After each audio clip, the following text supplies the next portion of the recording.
composé de travailleurs, voilà, de travailleurs sociaux, de professionnels et également de personnes directement concernées par la problématique et des chercheurs.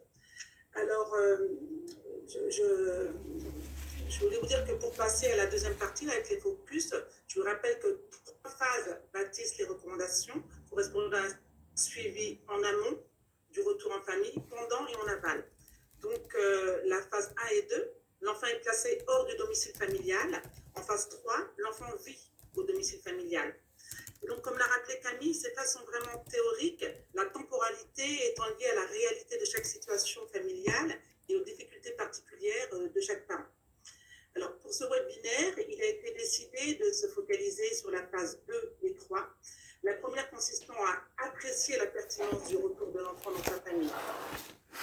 Si les deux dernières phases détaillant la préparation du retour de l'enfant dans sa famille et la sécurisation du retour sont pertinentes, voilà, à partir du domicile familial, on va voir ce qui est beaucoup plus opérationnel. Donc, pour ceci, nous allons voir maintenant avec notre expert Stéphane Xavier Grelet comment préparer concrètement le retour avec la mise en situation de la famille et les premiers mois du retour. Merci Christiane. Donc, ce premier focus portera sur la mise en situation réelle, qui est effectivement une phase essentielle dans ce processus de retour de l'enfant au domicile parental.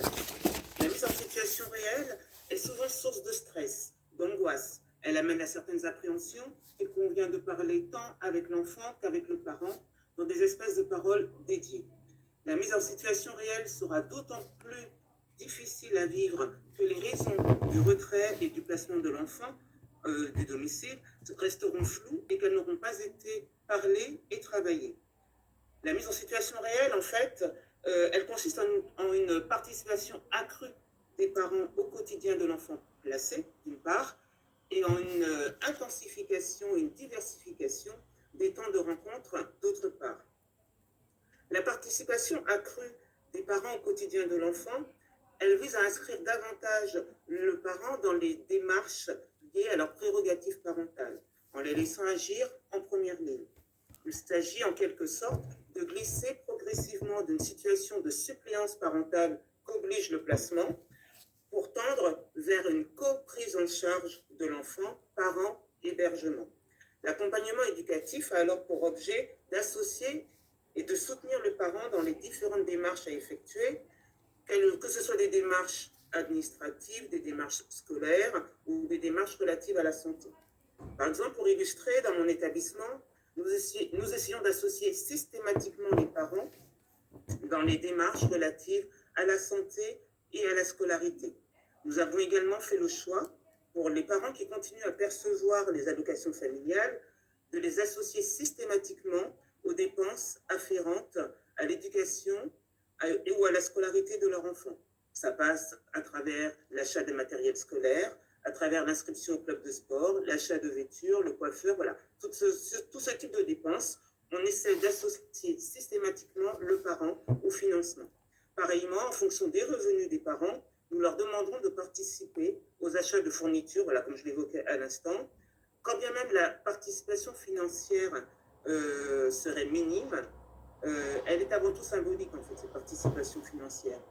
Elle permet l'implication du parent dans l'éducation de l'enfant. Elle démontre à l'enfant que son parent s'investit dans les démarches qui le concernent, qu'il fournit l'effort dans ce sens-là. À plus long terme, cet investissement financier vient préparer le parent, en fait, à la gestion du quotidien qu'il attend une fois l'enfant rentré au domicile et aux futures dépenses auxquelles il sera confronté.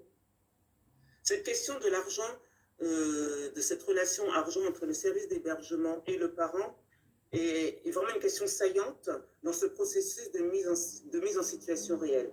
Mais elle participe vraiment de cette concrétisation du retour au domicile parental, de cette préparation de l'enfant au domicile parental.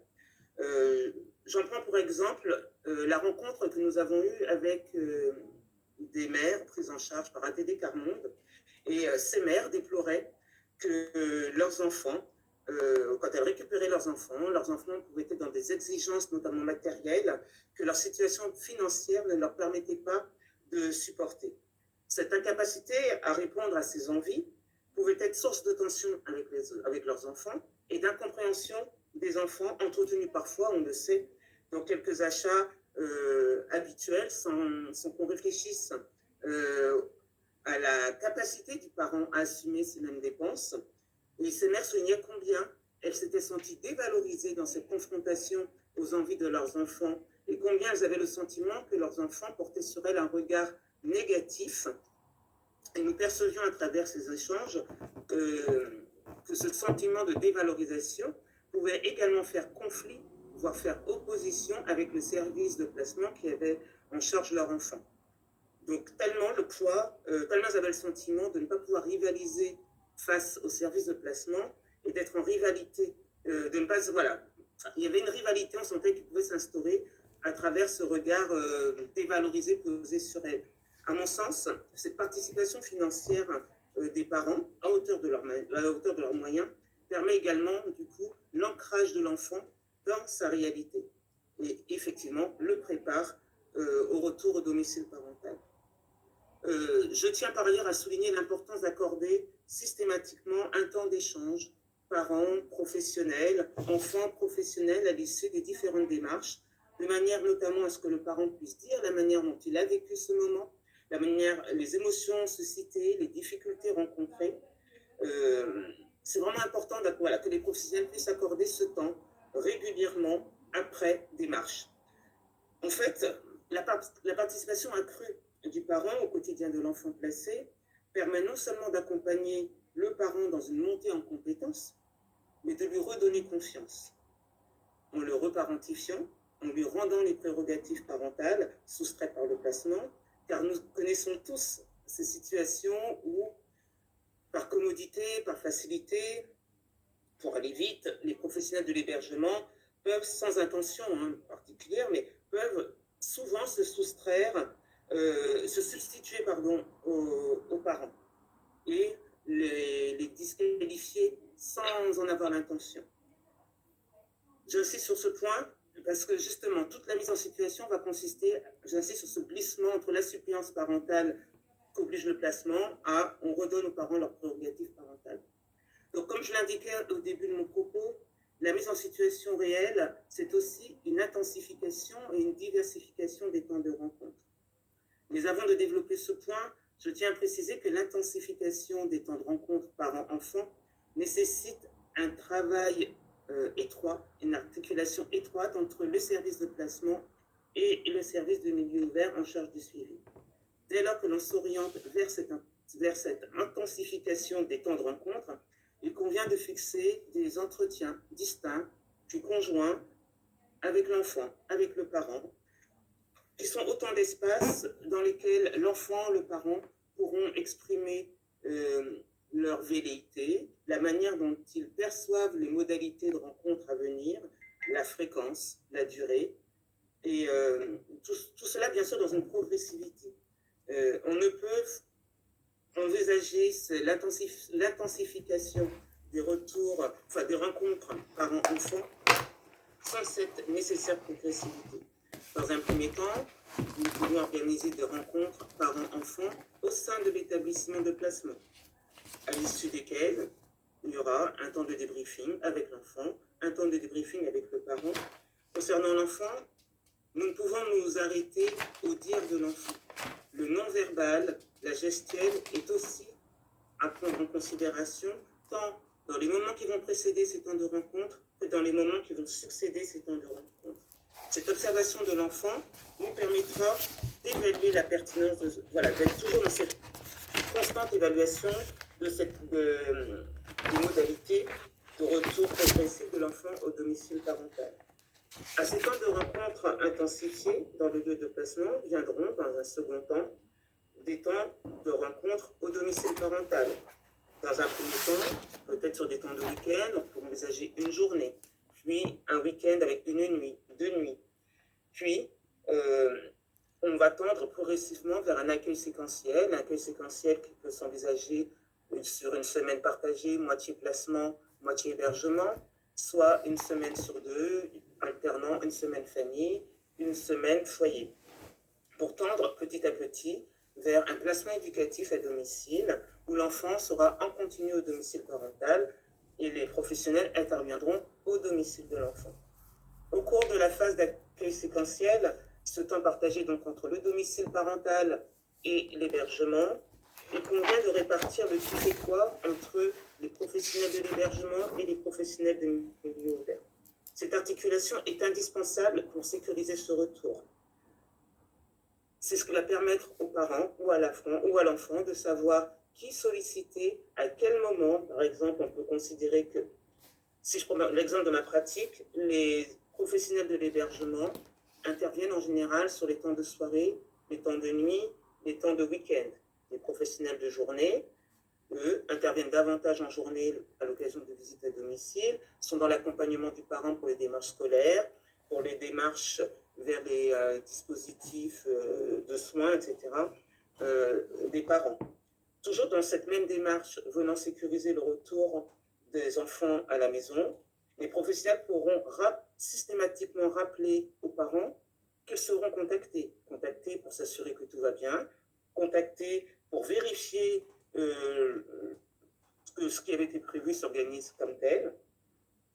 Ça vient aussi rassurer les parents. Les parents et l'enfant savent aussi qu'ils peuvent contacter le service. On leur donne, on s'assure qu'ils ont bien le numéro, qu'ils ont bien les interlocuteurs. Tout cela dans un souci de sécuriser le retour de l'enfant à la maison. Et on peut aussi envisager, on peut le dire aussi, c'est ce qui vient aussi poser cette question de réassurance, la possibilité pour l'enfant ou pour le parent peut-être d'écourter ce temps de rencontre à la maison pour que l'enfant retourne dans son établissement de placement. Tout ça doit être posé dès le début avec le parent. Les professionnels intervenant dans ces circonstances auront à chercher et à soutenir et à valoriser la capacité à dire lorsque cela ne va pas, à partager leurs difficultés. Il faut que les parents puissent partager leurs difficultés, les tensions, les doutes, les erreurs. Ce droit à l'erreur, il est indispensable. Il est indispensable pour créer ce climat de confiance qui permettra aux parents de monter dans cette compétence parentale. La première question qu'il va se poser dans ce droit à l'erreur, c'est celle de la sécurité de l'enfant. L'enfant est-il en danger? Est-il en danger physique? Est-il en danger psychique? Pour l'enfant, il est aussi nécessaire que l'enfant sache qu'il peut s'autoriser à dire les difficultés qu'il a rencontrées sans crainte des répercussions sur ses parents. Pour le parent, il faut aussi qu'il puisse s'autoriser à dire les erreurs qu'il a pu faire, de manière à ce qu'il puisse aussi tirer expérience de son erreur et ainsi accéder à l'accompagnement soutenant sa montée en compétence. Cette approche autour de l'erreur s'inscrit dans la continuité du travail engagé sur les motifs de retrait de placement. C'est dans une continuité. Il s'agira de faire des ponts, peut-être, entre les raisons pour lesquelles l'enfant avait été retiré et là, l'erreur commise. Il s'agit, tout en recherchant les éléments positifs, les éléments d'évolution du parent et en différenciant les situations. Il convient donc au préalable, avec les professionnels, de définir ce que nous entendons par erreur. De ma place de cadre éducatif, j'estime que la question du jugement des parents par les professionnels nécessite d'être posée et travaillée en équipe. Nous savons que la posture du professionnel peut ouvrir ou fermer le dialogue et la possibilité, par conséquent, de dire l'erreur. Or, sans l'évocation de cette erreur par les parents, sans cette franchise, il ne sera pas possible de reprendre les choses avec les parents, de retravailler la situation problème. Le droit à l'erreur doit, à mon sens, être considéré comme une opportunité de prendre le temps d'expliciter les conséquences possibles de cette erreur pour l'enfant, dans l'immédiat ou à plus long terme.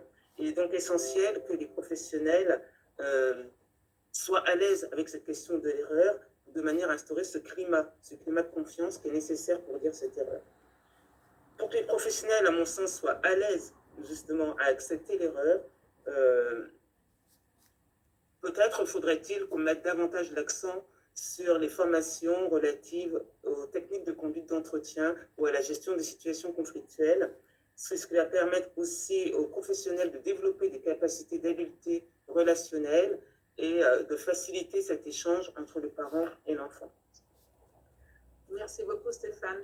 Juste pour conclure, Christiane, très très rapidement, parce que j'ai un peu débordé, la mise en situation réelle, si je devais la résumer, c'est l'intention de cette mise en situation réelle, c'est une transition douce, une forme de passage de relais entre le lieu de placement et le domicile parental.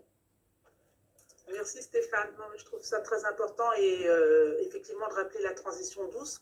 On voit bien comment le travail est important avec les familles et comment, quand on a travaillé avec l'association APD, avec les familles qui avaient leur enfant placé, on voit comment c'est quelque chose de très très important et ce droit à l'erreur, il est important de le signifier ici. Et d'ailleurs, on le retrouve dans la recommandation. Et surtout le soutien des parents, c'est-à-dire qu'on est avec l'enfant, mais comment on accompagne vraiment les parents, parce que justement, c'est souvent un moment de tension, de déséquilibre. Les familles sentent un déséquilibre et c'est vraiment important qu'elles se sentent soutenues par les professionnels pour pouvoir travailler dans un climat de confiance le retour. Alors peut-être que maintenant, Stéphane, nous pourrons aborder le deuxième focus. Et qu'est-ce que vous pouvez nous dire sur les premiers mois du retour en famille?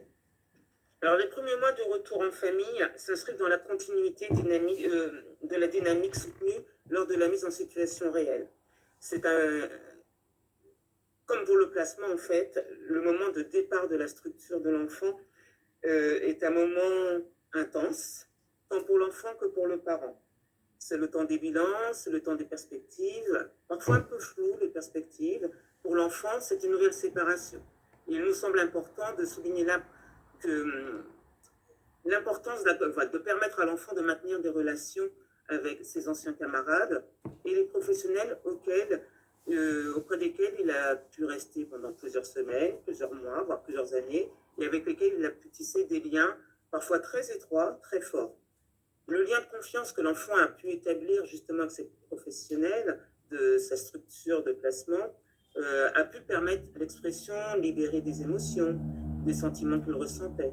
Aussi, il nous semble vraiment essentiel que l'enfant puisse maintenir quelque temps, c'est lui qui appréciera la durée finalement, en tout cas, qu'on puisse l'autoriser à contacter ses anciens professionnels, les anciens éducateurs, la maîtresse de maison, la cuisinière, ou avec les personnes avec lesquelles il y a eu ce lien d'attachement. Parce qu'avec la sortie du lieu de placement, souvent dans les premiers jours, dans les premières semaines, une phase que nous pourrions qualifier de lune de miel.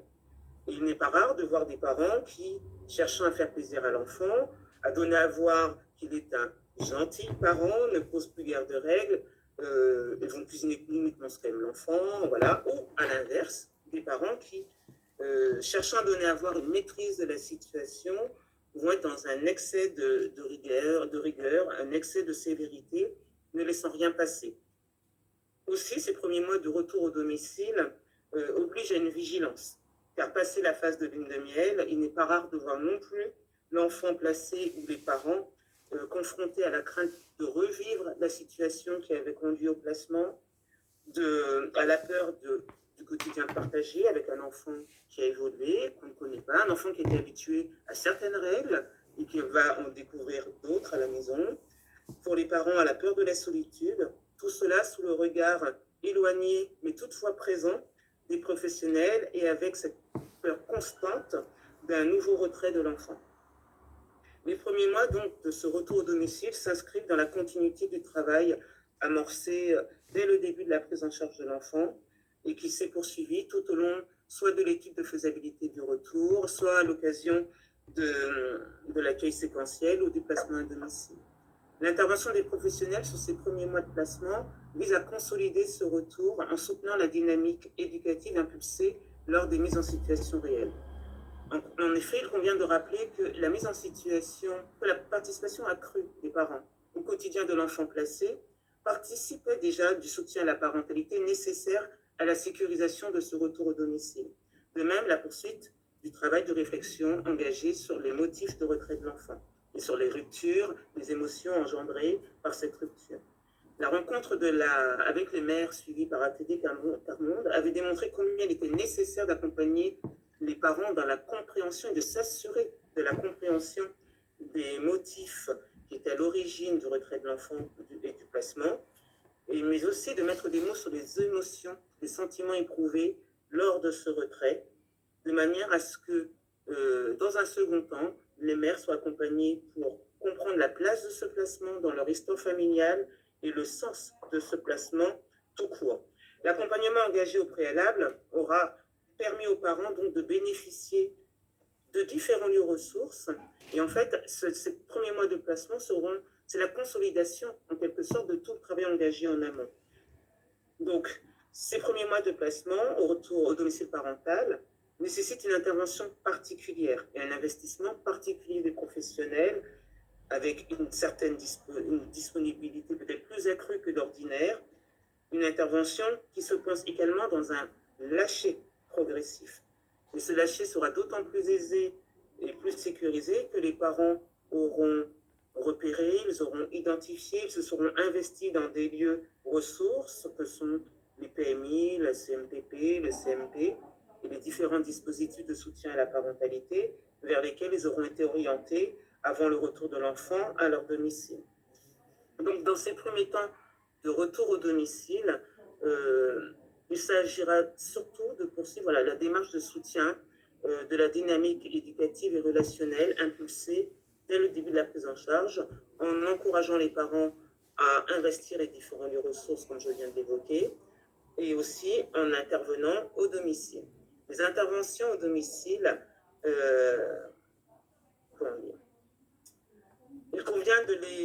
il me semble qu'il est pertinent de les parler et de poser le cadre dès les débuts avec les parents. La visite à domicile, elle n'est pas anodine. Ce n'est pas rien d'avoir encore des professionnels qui interviennent au domicile, qui viennent vérifier. Oui, c'est une démarche de contrôle et on peut aussi le poser comme tel. On vient vérifier dans une bienveillance, on vient s'assurer que l'environnement dans lequel va évoluer l'enfant et évolue l'enfant est satisfaisant. Mais au-delà de cet aspect de contrôle, la visite à domicile, c'est aussi un contexte privilégié au cours duquel le parent peut exposer ses difficultés, peut exposer ses émotions, ses ressentis, ses réussites, dans un contexte peut-être plus apaisé, moins source de tension que peut-être parfois le face-à-face dans un bureau, dans un service de milieu ouvert. C'est l'occasion aussi pour le parent, parfois, d'associer une personne ressource, une personne de confiance à ses entretiens à la maison, personne que le parent n'ose peut-être pas amener avec lui aux entretiens sur le service de milieu ouvert. Et au fil des mois, les professionnels vont se retirer. Effectivement, au départ, ils vont intervenir au domicile, s'assurer que tout se passe bien, pour petit à petit se retirer et recevoir les parents dans les locaux du milieu ouvert.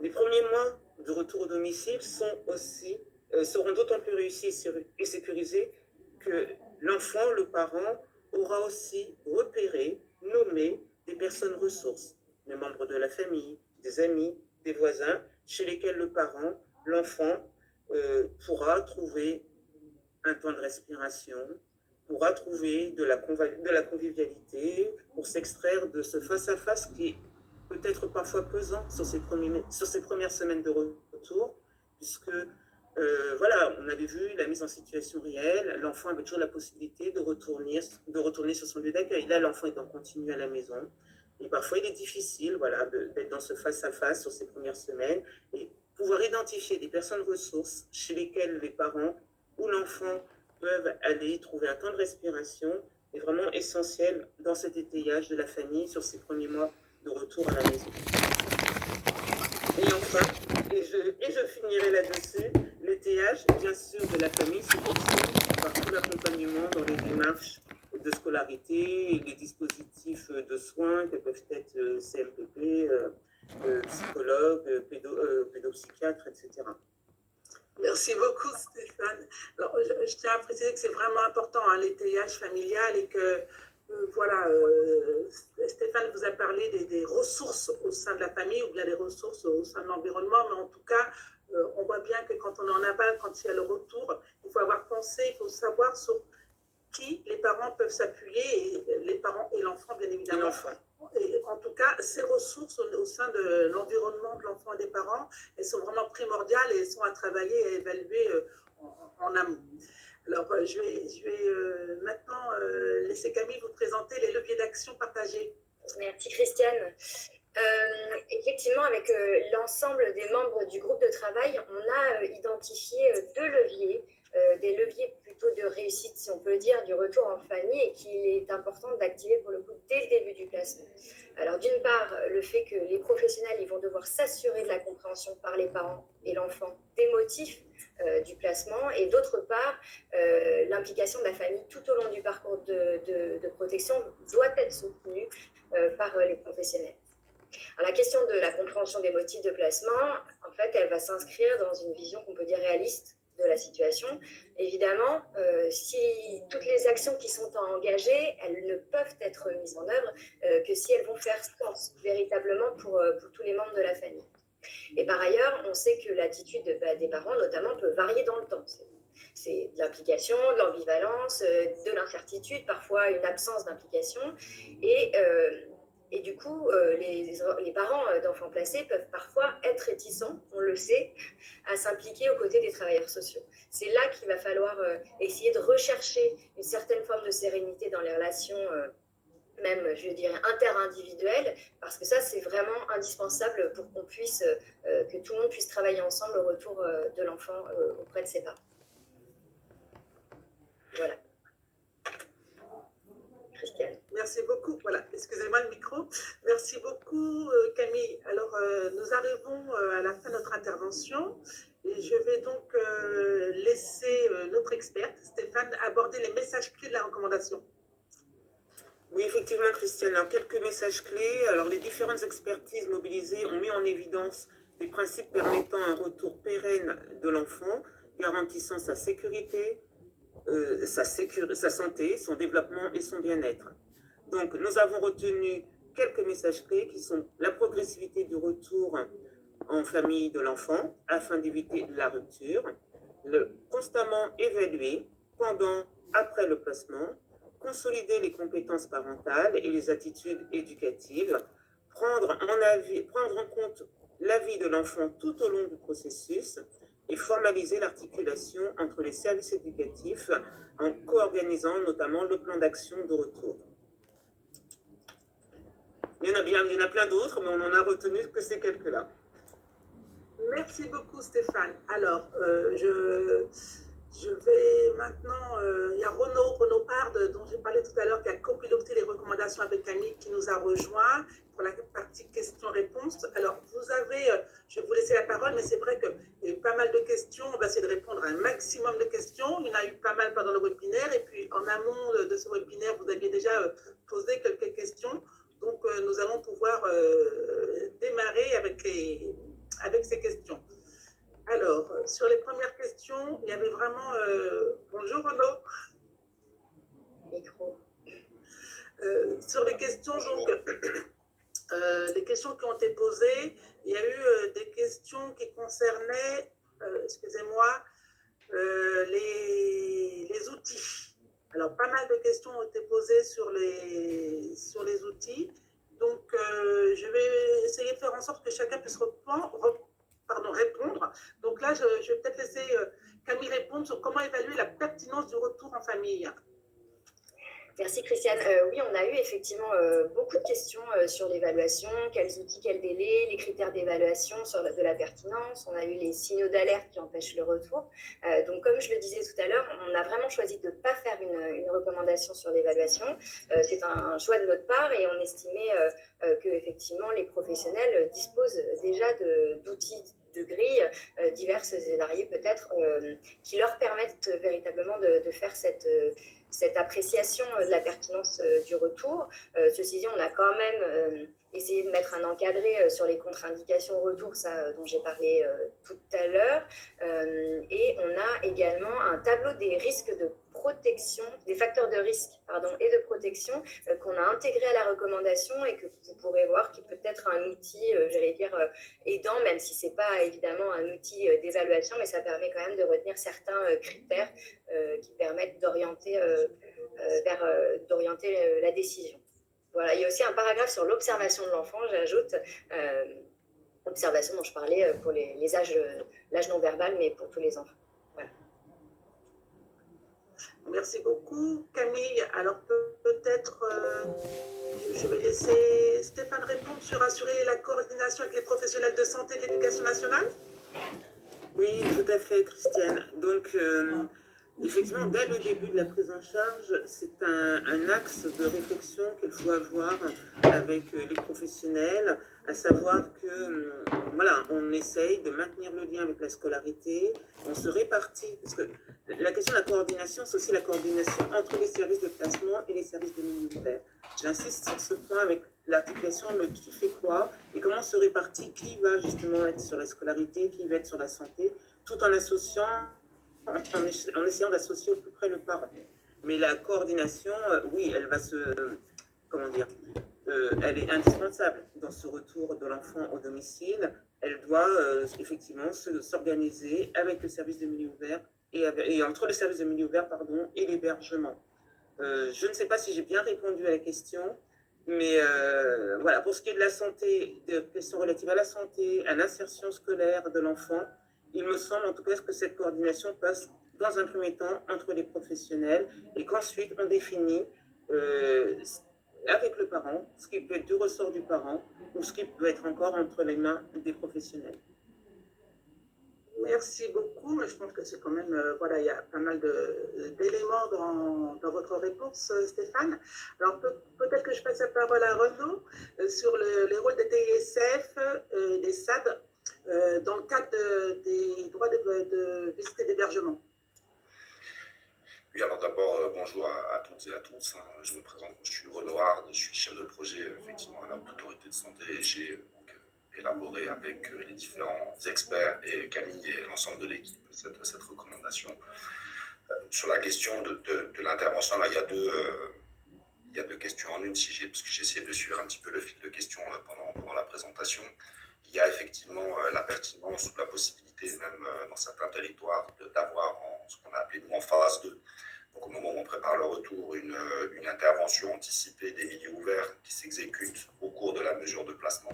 Et puis il y a après, en phase 3, de toute façon, le recours indiqué comme nécessaire par la littérature scientifique étudiée à des prestations éducatives de milieux ouverts qui peuvent prendre des formes assez différentes. Donc je vais essayer de répondre en deux temps. Premier temps, sur la phase 2, tout d'abord, il y a des territoires où le cumul de mesures n'est pas autorisé pour des questions qui appartiennent au choix de l'exécutif politique de ces territoires. On peut citer des raisons qui sont liées au financement, puisqu'une mesure de placement, c'est quand même coûteux pour la collectivité, donc elle n'est pas toujours très partante pour cumuler une deuxième mesure qu'elle finance sur ses fonds propres, en estimant qu'un lieu de placement, quel qu'il soit, doit disposer de la capacité à mener le travail qui lui est confié sans l'aide d'un service de milieu ouvert qui va venir s'adjoindre. Il y a des expériences. Alors moi, je suis quelqu'un qui a exercé il y a quelques années sur le terrain dans le département du Bas-Rhin. Le cumul de mesures, la double mesure, ce qu'on a appelé, était encore possible. Aujourd'hui, ça ne l'est plus. C'est sûr que ça enlève des possibilités dans pas mal de situations. Après, on n'est pas là pour juger des choix de financement qui sont réalisés par les personnes qui ont cette responsabilité. En revanche, ce qu'on indique bien, et ça, on a eu des retours assez constants de la part des opérateurs de milieu ouvert qu'on a sollicités dans le cadre de l'élaboration de cette recommandation, au moins la nécessité d'anticiper un maximum, quand on ne peut pas construire de double mesure, d'anticiper un maximum à la fois la saisine du service de milieu ouvert dont on pense qu'il sera pertinent d'utiliser les prestations dans le cadre d'un retour en famille, et puis une information quand même sur la nature de cette situation pour que les opérateurs, sur leur niveau de responsabilité au sein des services de milieu ouvert, puissent éventuellement déjà se positionner, éventuellement prioriser une situation pour laquelle un retour, il est clairement perçu. Je vais prendre un exemple, qu'une AMO renforcée va être nécessaire pour garantir la sécurité et la protection de l'enfant au domicile. Donc on a cette première problématique un peu de l'exercice d'une double mesure qui, quand il est possible, peut souvent apparaître comme pertinent aussi pour reprendre ce que disait Stéphane, pour faciliter les transitions. C'est que le retour, c'est une transition dans un parcours institutionnel entre le placement et le retour au domicile. On a essayé d'expliquer dans le document certains des effets, ou en tout cas les effets les plus connus de ce retour. En revanche, dans beaucoup de départements aujourd'hui, dans beaucoup de territoires, pour ce qui relève de l'aide sociale à l'enfance à tout le moins, on a une difficulté à construire ces doubles mesures. Donc là, nous, on ne va pas indiquer une double mesure sur des territoires où elle ne peut pas être réalisée. Ce ne serait pas sérieux de notre part. Après, sur la phase 3 et l'intervention des services de milieu ouvert au moment du retour en famille de l'enfant, je le disais précédemment, tout d'abord, la littérature scientifique indique que c'est une condition fondamentale pour construire une réussite de ce projet de retour. On a un certain nombre de tensions. Il y a eu un rapport sur les interventions éducatives à domicile qui a été rédigé à l'issue de la conférence de consensus qui a eu lieu en 2019, où on voit bien que le milieu ouvert il connaît un certain nombre de difficultés qui sont liées, par exemple, à la réalité d'une modularité, d'une diversité des services de milieu ouvert sur un territoire donné, avec aujourd'hui encore une très très très forte présence des services qu'on appelle d'AED ou d'AEMO classiques, pour le dire comme tel, des systèmes d'AEMO qui ne laissent pas non plus énormément de temps de travail finalement par situation aux travailleurs sociaux qui en ont la charge. Après, ce qui est difficile, c'est de donner des indications très précises entre on va dire un profil de problématique familiale et la nature d'une intervention de milieu ouvert, puisqu'on a les mesures d'aide et d'accompagnement à la gestion de l'économie et du budget familial, on a les mesures éducatives à domicile, on a les mesures éducatives renforcées à domicile, on a des accueils de jour qui relèvent aussi du milieu ouvert, qui ne s'inscrivent pas dans le champ du placement. Donc, il est nécessaire de construire un plan d'action qui va viser effectivement une intervention plutôt précise. Si on pense qu'on est dans la nécessité d'un soutien plutôt quotidien sur, on va dire, un profil plutôt de carence éducative assez prononcé, une intervention de TISF sera certainement à réfléchir et peut-être à proposer, on va dire, à l'autorité décisionnaire. Il est quand même compliqué pour l'équipe projet de la Haute Autorité de Santé d'aller beaucoup plus loin finalement dans la relation entre la problématique que les travailleurs sociaux qui lisent cette recommandation vont rencontrer dans l'exercice de leur métier et les indications de mesures de milieu ouvert qui convient de proposer ou de prononcer si on est décideur. Merci beaucoup Renaud. Alors, il y a eu pas mal de questions sur les compétences parentales. C'est vrai qu'il y a eu un travail qui a été fait aussi avec les familles, avec le travail qui a été réalisé avec ATD, et donc sur la notion des compétences. Et donc, vraiment, il est important de rappeler que ces compétences parentales, c'est vraiment ce qui va aider à vérifier si le parent a retrouvé certaines compétences. Enfin, je dirais qu'il y en a plusieurs. À la fin, en annexe des recommandations, on vous a mis les compétences parentales et ça concerne vraiment, les principales, et concerne vraiment les besoins de l'enfant en termes de besoins physiologiques, de santé, besoins de protection. Et donc, c'est plus un questionnement à avoir. Je dirais, est-ce que le parent il est en capacité, par exemple, de reconnaître l'urgence d'une situation de santé? Est-ce que le parent il est en capacité de reconnaître que son enfant a besoin de soins? Est-ce qu'il est en capacité de demander de l'aide auprès de professionnels de santé s'il y a besoin de soins?